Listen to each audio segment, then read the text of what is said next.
Very good morning and welcome to Breakfast with the Kiwis. Matthew Cox with you this morning. Pleasure to have your company, and it's a pleasure to have the company of Butch Castles, who joins us every week here on Breakfast with the Kiwis. Morning to you, Butch. There's some optimism around racing continuing in New Zealand given the COVID situation over there, and there's a bit of interest also in Australian racing as I welcome you in.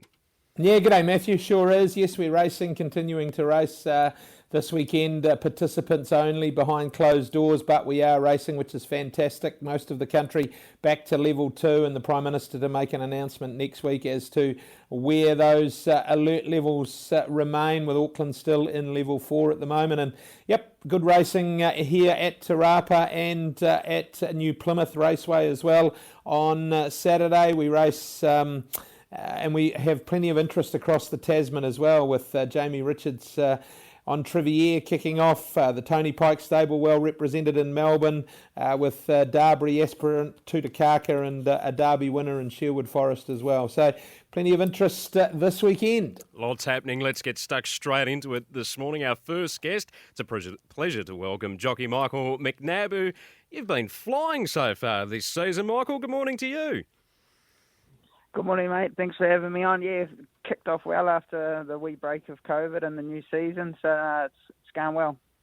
G'day, Michael. Butch here. Look, let's look through a really good book of rides at Te Rapa. In the first, you kick off with Field of Gold. One started as a 2-year-old and was really good at Ruakaka. It's got a nice barrier draw and a small 3-year-old race, but a tidy little field.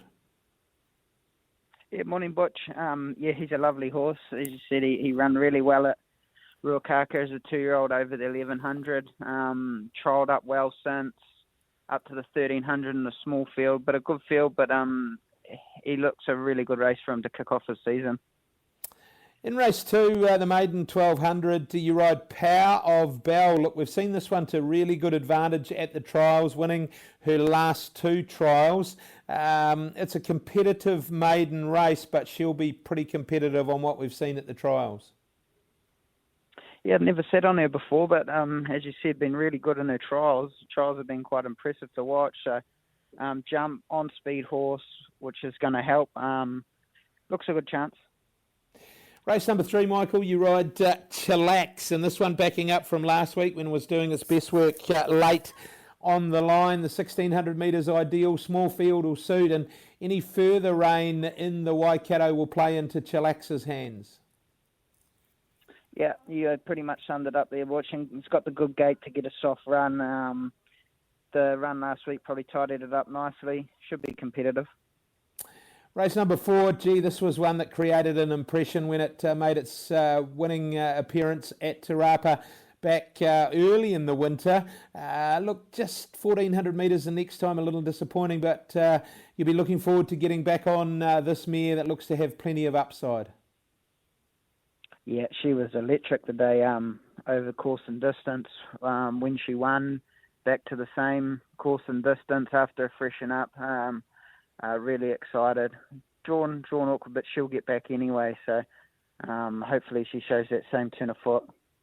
Was that race she won, Michael? There was plenty of speed in it, wasn't there? There was one I remember that careered away out in front, and she was able to pick it up late in the race, and as you said, was really electric when doing so. She just looks a mare that's got tons of upside. Yeah, she is. And she's still a little bit weak last time in, so she should have developed a little bit more this time in, and there looks to be good speed in it again, so hopefully they rip along and I can run over the top of them. Gee, this is a good race number 5, the Dunstan Recovery Mash 1200. You ride a mare that looks to have, as we said about the last one, plenty of upside. Was really impressive. You were going to be unlucky, and then the gap appeared where you were able to make the gap on Marchioness, and when they're going as well as she was, I suppose it makes it easier to find that gap late in the race. She was really strong through the line, course and distance. Has to go up in grade, but from the outside looking in, that shouldn't worry her. Nah, she was really good. She got me out of a bit of a pickle there first up. I was searching for runs, and luckily, as you said, when they're going that good, they pick up off really quickly, and she put them away and then sort of last 50, she was coasting. It ended up being really easy when looked like it was going to be a little bit difficult there for a bit. Up in grade, but I think she's going to just go through the grade, so I can't see that being an issue. 1200 metres, look, she was really good late. 1200 metres again. You would think that up in trip a little bit wouldn't be a worry to her, but sticking to the 12 at this stage, no problem? No, I don't think so. She's really on the nickel the other day, pulled quite hard through the running, so I think that would have just taken the edge off her. So I think she should be a little bit better.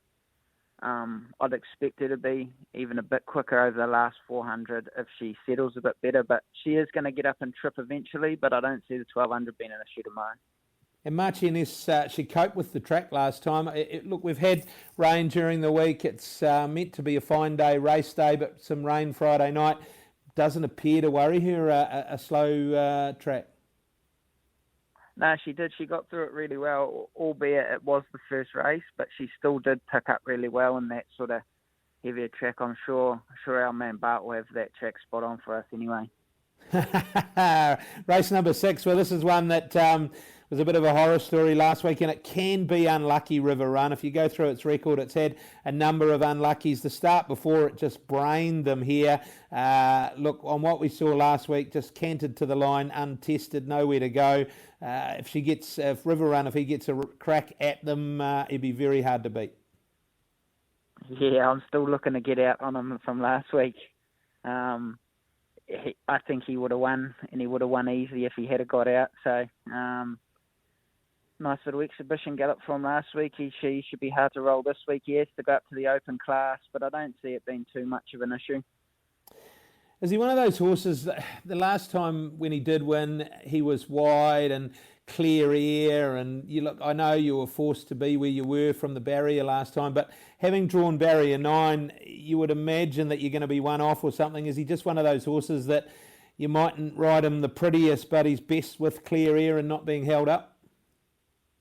Yeah, I think so. Every time I've tried to ride him pretty a couple of times, and it's just ended up in a disaster. So I think he likes to be ridden ugly, and that's how he best performs. So we'll probably try and emulate a little bit of that on Saturday. Okay, well, we'll look for a win ugly, eh? And race number 7, there's a good mare resuming here in what's a tidy 1,400 metre open race, Piarina. Last time we saw her was a stakes-winning performance here at Te Rapa. She's got the weight of a good horse in this race, but it is only 5.5 kilos from top to bottom. So if she's come back in any sort of order, she'll be very competitive. Yeah, exactly.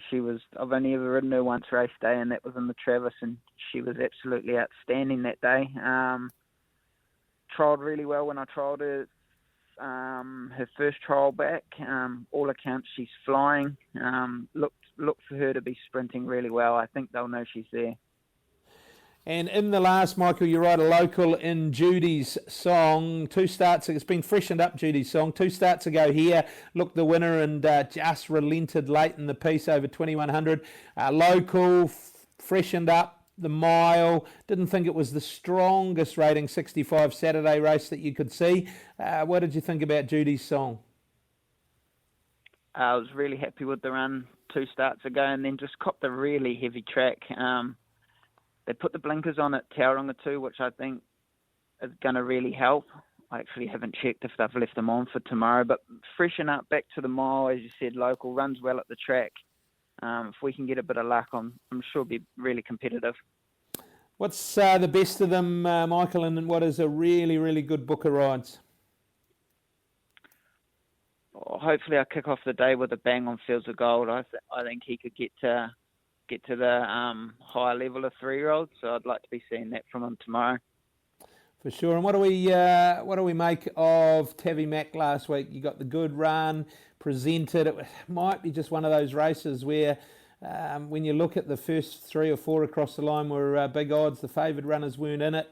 How did you assess him out of it? Yeah, it was a real head scratcher because he's never put in a run like that in his life. So,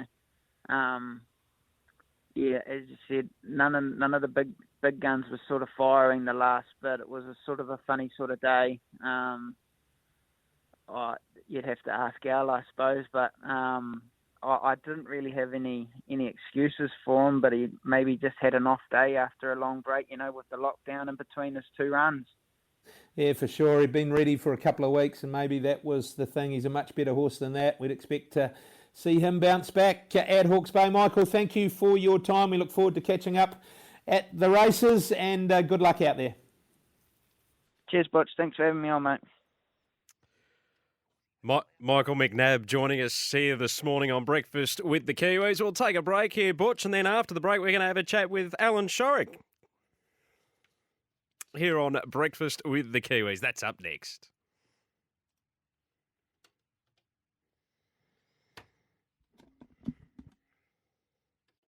Welcome back to Breakfast with the Kiwis this morning. Pleasure to have your company. Matthew Cox alongside Butch Castles. And Butch, our next guest is trainer Alan Shorrock, who's going to have a look at some of the weekend runners. Morning to you, Alan.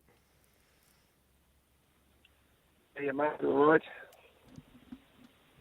G'day, Al. Butch here. Look, home track racing. You always enjoy the home track there at New Plymouth. You've got 5 in. Let's rip through them. Race number 5, small field, the Open 1200, but one that the girls own, and race with some of your other loyal stable clients. London Express, what can we expect from her on Saturday? Yeah, she's worked real good in the last 2 weeks, Butcher. I would say she's bounced back to where I'd like her anyway. Her work's been super. 59.5, she's not a big mare. She's strong enough, whether she can carry that. Yeah, it's probably a race she deserves to be favourite in, and she should have played pretty well.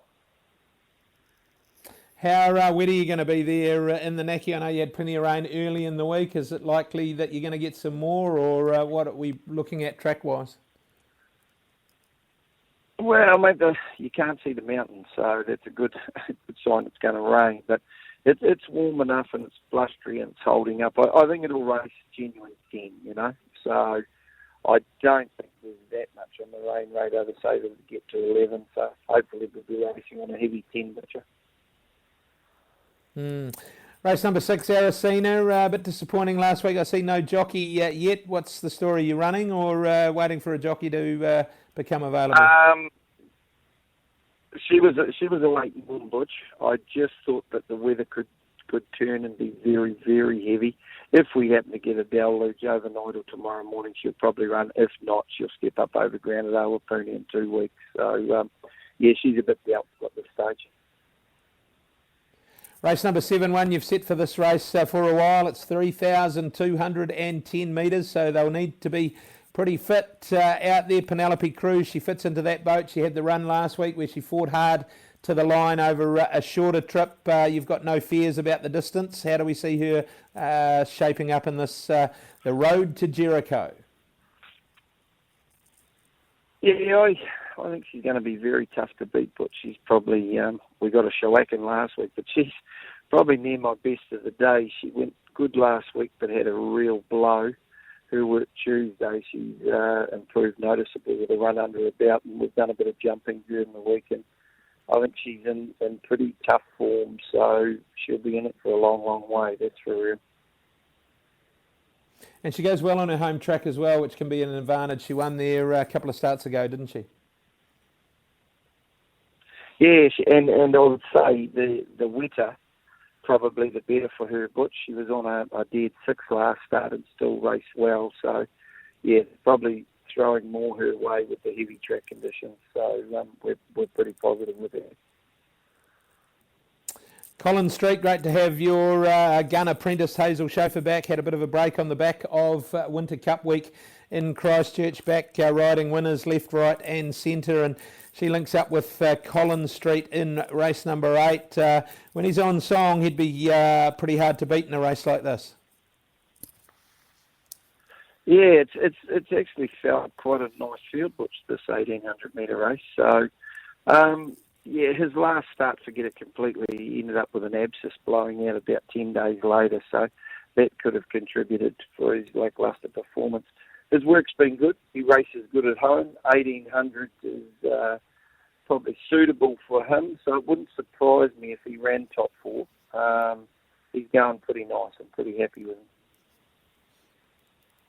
Righto, we got to talk about it. Ladies man, we thought he was unbeatable last week, and well, I suppose if you wanted to be positive, he was doing his best work late. You're giving it to him. He's backing up. He's up to 1,800 metres. He gets a wet track to suit. I can't imagine there'll be any excuses out of this race. No, I'm like you, Butch. You got us both last week.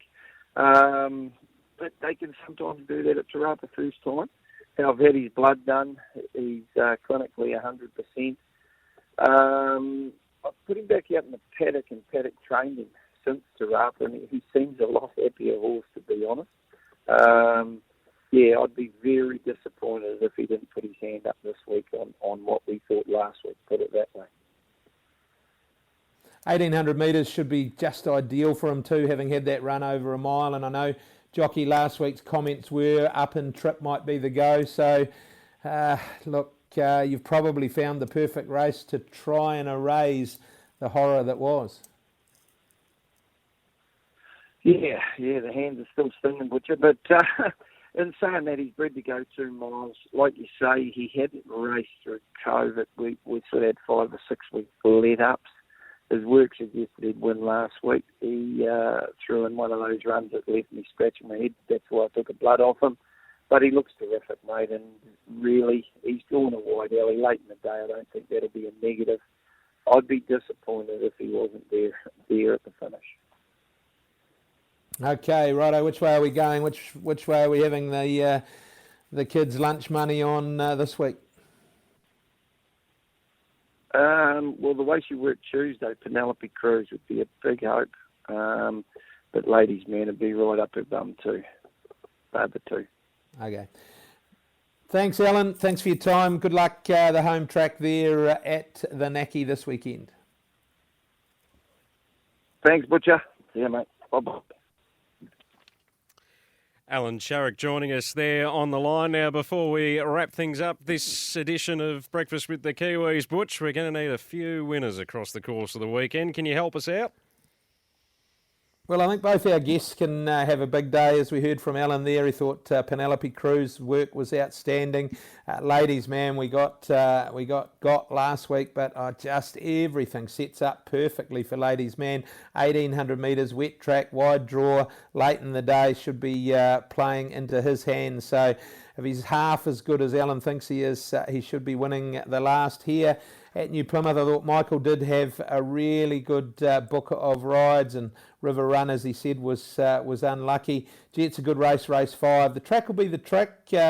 Slow 9, just those that handle it will be interesting, but a really good race. The Dunstan Recovery Mash 1200, the first leg of the last quaddie. And I thought Alan's partner, Emma Davies, trains Gerda in race number 3 here. So while he might have a good day on the home track, Emma will be looking to have a big day here at Te Rapa, and Gerda. She's won her last 2. She could well make it 3 in a row. Well, we look forward to the action. We'll chat again next week. Butch Castle's there on Breakfast with the Kiwis.